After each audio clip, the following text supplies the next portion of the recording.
Hai sobat, jumpa lagi dengan channel Adi Parmadi. Kali ini saya akan menyampaikan hasil Zoom, sosialisasi menu penyaluran DD 2023 pada aplikasi Monev DD. Saya ucapkan terima kasih atas kesediaan teman-teman untuk berkumpul bersama di sini untuk melakukan sosialisasi terkait menu baru penyaluran DD 2023. Jadi selama ini kan kita sudah lakukan laporan penyaluran DD ini setiap hari Senin dan Kamis, dan selama ini kita lakukan secara secara manual ya gitu ya. Dan alhamdulillah pada hari ini sudah selesai ya pengembangan sistemnya di Monev DD, dan nanti kita akan lakukan input data ya, input data secara langsung, tidak upload ya. Tapi data terakhir yang dikirim teman-teman ya, berhubung waktu itu kita rapat sekitar tanggal 18 ya, sekitar tanggal 18 Juli, maka data yang saya sampaikan ke pengembang itu tanggal 17 Juli ya, per 17 Juli. Jadi mohon dapat dimaklumi kalau misalnya progres teman-teman sampai hari ini lebih cepat daripada yang ada disampaikan di menu Monev DD. Karena untuk menyampaikan migrasi itu kan kita perlu proses ya, tidak bisa langsung hari ini dapat dari teman-teman terus langsung lempar ke pengembang, tapi kita harus melakukan validasi data dulu, verifikasi data, mana yang tidak anomali maka akan bisa di-upload ke sistem. Baik, kita coba ya melihat, saya menyampaikan pendahuluan dulu. Sudah terlihat teman-teman? Melihat apakah sudah sesuai atau belum. Kemudian pagu DD non BLT desa, yaitu 75% pagu DD ditambah sisa alokasi BLT desa untuk BLT desa yang tidak mencapai 25% dari pagu DD. Dan kemudian penyaluran DD non BLT desa per tahap dan prosentasenya. Nah, prosentasenya akan ditampilkan nanti itu adalah prosentase terhadap 75% pagu DD. Ya, bukan terhadap pagu yang sudah ditambah sisa alokasi BLT desa. Kemudian nanti juga ada tambahan DD yang akan kita pantau penyalurannya, berikut prosentasenya, dan yang terakhir adalah total penyaluran DD ke RKD. Jadi ini data-data yang akan tersimpan di dalam pemantauan penyaluran dana desa. Nanti kan kita lihat sama-sama ya datanya seperti apa tampilannya di dalam Monev DD. Nah, ini juga perlu diperhatikan oleh teman-teman semuanya, masalah verifikasi dan validasi data. Jadi ini akan ada ketentuan seperti ini ya. Untuk DD non BLT desa yang sudah salur ke RKD, maka perdes APBDes-nya itu harus dicentang, artinya harus mendapat angka 1 ya kalau kita kemarin di Excel. Kemudian BLT desa yang sudah salur ke RKD juga sama, perkades KRPM-nya harus sudah dicentang juga. Jadi kemarin banyak sekali kan yang sudah salur BLT desa tapi perkadesnya belum gitu. Itu yang harus kita akhirnya periksa-periksa ulang kembali. Kemudian jumlah BLT desa akan menentukan pagu BLT desa. Ini sudah otomatis oleh sistem akan dihitung BLT ya. Jadi jumlah KPM yang diinput akan nantinya menjadi pagu dari BLT desa itu. Jumlah pagu BLT desa yang kurang dari 10% pagu DD atau lebih dari 25 itu diperbolehkan ya diinput, tapi harus ada keterangan, nanti harus mengupload surat bupati atau surat lain yang relevan yang menunjukkan bahwa pagunya memang sekian gitu adanya ya. Kemudian ini juga kita perlu memastikan, walaupun saya tidak tahu ya apakah di lapangan nanti kenyataannya ada yang tidak seperempatnya ya, tidak 25% dalam 1 triwulan. Kalau memang ada ya silahkan, tapi ini sebagai kontrol kita, rata-rata kalau yang saya lihat itu untuk per triwulan penyaluran itu pasti 25% dari pagu BLT desanya. Nah, untuk yang DD non BLT desa pada salur tahap 1 ya. Tahap 1 untuk desa-desa yang non mandiri itu 40% dari ini, dari 75% Pagu Dede. Jadi kita mengacu perhitungannya ke yang 75% Pagu Dede. Sedangkan untuk desa mandiri dia 60%-nya dari 75% Pagu Dede. Itu ya. Dan untuk Pagu Dede non BLT desa nantinya itu adalah Pagu Dede dikurangi Pagu BLT desa. Atau sama dengan yang Pagu 75% tadi ya ditambah sisa alokasi.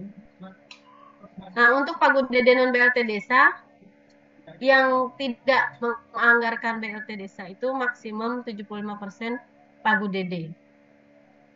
Jadi ini tampilan-tampilannya ya untuk tab rekapitulasi. Yang ini untuk tab progres ya. Ada perbaharui penyaluran, nanti di sini kalau pas klik perbaharui penyaluran akan keluar tampilan seperti ini. Lanjutannya di sini ya. Nanti kita praktekkan. Kemudian verifikasi ada 3, ada detail, ada verifikasi, ada batal atau hapus. Nah, demikian apa ya sebagai pendahuluan dari saya. Kita coba ke prakteknya ya. Kita keluar. Ini sudah tampil ya layar saya ya, layar MonFDD. Biasa seperti biasa masuk.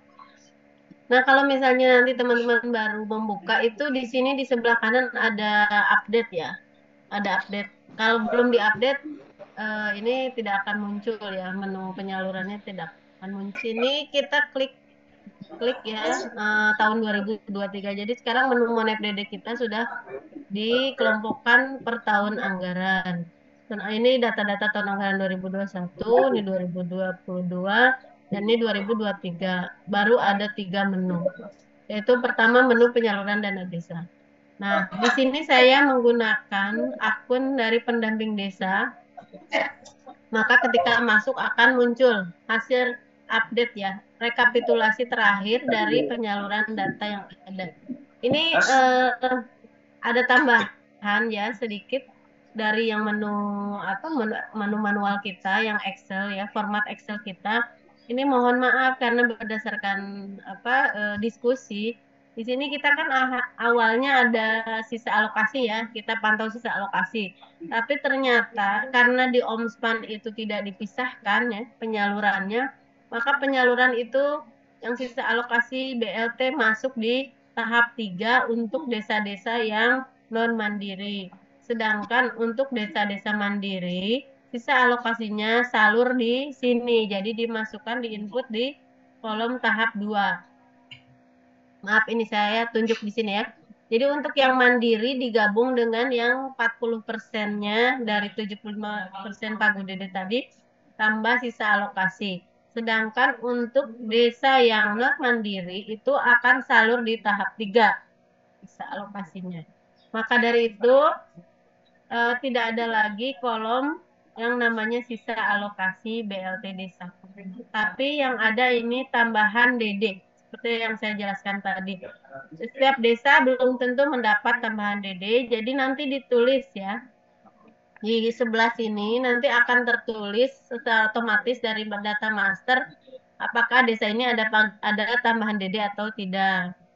Nah, kalau misalnya ada, kemudian di sini akan ada salurnya berapa, persennya berapa. Ini juga kita masukkan data ini ya, data desa mandiri untuk sebagai cross check. Nah, ini menu rekapitulasi. Tab rekapitulasi.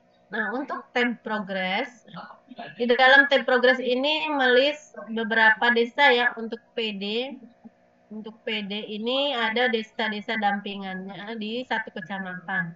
Nah, kalau mau melakukan input data, diklik menu aksi ya, kolom aksi yang titik 3, kemudian klik perbaharui penyaluran. Ini akan tampak ya, data yang sudah ada. Karena ini kita sudah melakukan migrasi, maka ini sudah terisi ya, sebagian besar sudah terisi datanya. Ini sudah ditetapkan, sudah perdes APBD sudah ditetapkan. Ini bisa ya, ini kalau kita ternyata ini belum ditetapkan, kita bisa lepas centangnya. Ini juga sama. Nah, ini juga Pagu sudah ditetapkan sesuai dengan PMK 201. Nanti alokasi tambahan dana desa akan muncul jika memang ada tambahan.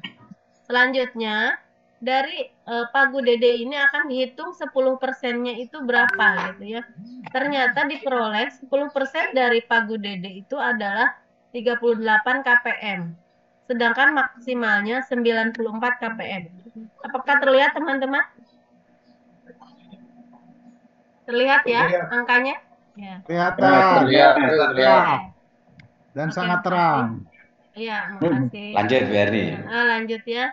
Jadi di sini perhitungannya 25%-nya dari Pagu Dede terus dibulatkan ya. Jadi dapat 94 kpm. Kopi hitamnya 2, gulanya dipisah. Siapa tuh yang lagi jajan pesen? Oke. Nah, dari sini kita bisa melihat ya bahwa KPM kita semestinya antara 38 sampai dengan 94. Itu ya. Seandainya tidak di sini ternyata bukan 93 tapi hanya 30 misalnya. Itu boleh-boleh saja tapi wajib diisi nih di sini. Wajib diisi jika jumlah KPM kurang dari 38. Diisi keterangan nomor ya, nomor surat bupati atau surat terkait lainnya. Tidak perlu mengupload ya, maaf tadi di keterangan saya di penjelasan sebelumnya saya katakan upload ya, ternyata tidak perlu, hanya nomor surat saja. Jadi ini kita kembali tadi berapa ya di sini ya? 93 ya. 93 ya. Ya. Nah, jadi setelah ada jumlah KPM, maka Pagu BLT desanya akan dikalikan ya. 93 dikali 12 dikali 300.000, maka hasilnya ini 334.800.000. Nah, dari persen juga sudah kelihatan, oh masih di dalam jangkauan 10-25%. Nah, kemudian ini penyalurannya ya, triwulan 1, triwulan 2. Nah, dari sini kelihatan kan, oh ini 25%. Walaupun kita tulis ini 80 juta misalnya kurang, ini masih diperbolehkan ya. Asal memang kenyataannya begitu, tapi kita harus bertanya ulang apakah betul seperti ini atau memang seharusnya 25%. Sudah dapat itu. Gitu ya. Jadi ini sebagai kontrol kita dalam melakukan input data. Tolong Bengkulu ya.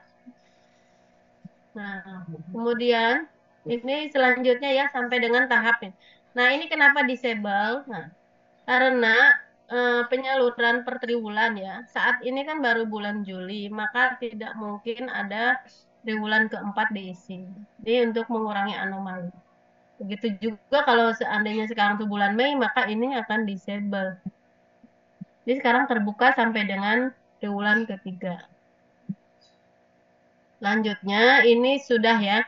Jadi BLT desa seluruhnya berapa, setiap triwulan diinput akan tampil jumlahnya di sini. Jumlahnya karena ini 2 tahap, ini 50%. Nah, selain BLT desa, kita dana desa terbagi untuk non BLT desa ya. Penyaluran non BLT desa. Di sini kita tulis dulu 75% Pagu dan dana desa. 75%-nya itu berapa? Yaitu sekian. Nah, karena tadi masih ada sisa ya dari BLT yang tadi kan 24,79%. Masih ada sisa sedikit, maka dimasukkan ke sini, akhirnya dia jumlah Pagu DD non BLT desanya 1 miliar. Ini tadi kita sudah masuk ke penyaluran ya, penyaluran DD non BLT desa. Nah, jadi di sini inputnya yang pertama itu tahap 1 harus persentase yang dihitung adalah mengacu kepada 75% Pagu dana desa. Silakan Mbak Erni. Ya Pak. Nah. Saya kasih Pak Isan jadi host ya. Ya. Nah, ini pertama dia 40% karena dananya berkembang. Maka ini pertama tuh 40%. Tuh, nanti kita lihat contoh yang yang mandiri ya. Jadi sama ya, dijumlahkan. Ini adalah jumlah penyaluran DD non BLT desa. Nah, kalau nanti ada salur tambahan ini, karena belum ada, ini masih di lock ya, masih di lock salur tambahan. Karena coba kalau kita isi di sini bisa isi nggak? Nggak bisa ya. Ini dari master ya, alokasi tambahan dana desa ini dari master. Kita juga belum bisa mengisi ini salur tambahan dana desa. Nah, totalnya adalah BLT desa ditambah dana desa non BLT desa. Jadi 572.535.600 atau 42,4%. Nah, kalau ini sudah oke, ini diklik submit. Nah, ini ya sudah keluar, confirm submit. Nah, dari hasil submit ini akan muncul di sini.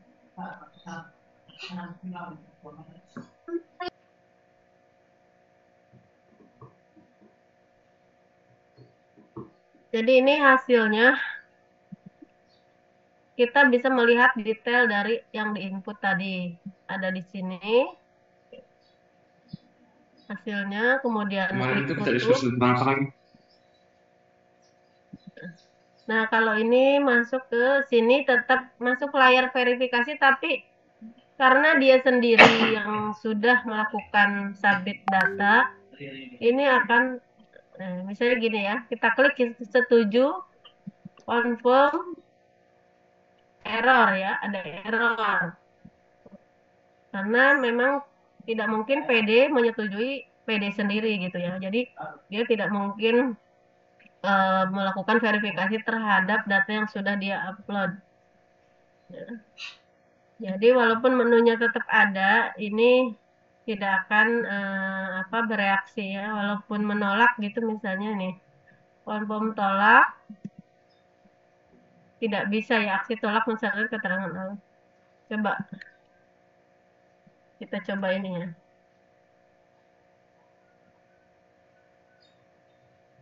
Nah, tetap tidak bisa ya, tidak bisa keluar karena harus PA kabupaten.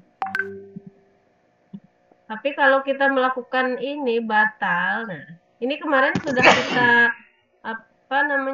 minta ganti ya, belum diganti kata-katanya biar tidak terlalu membingungkan.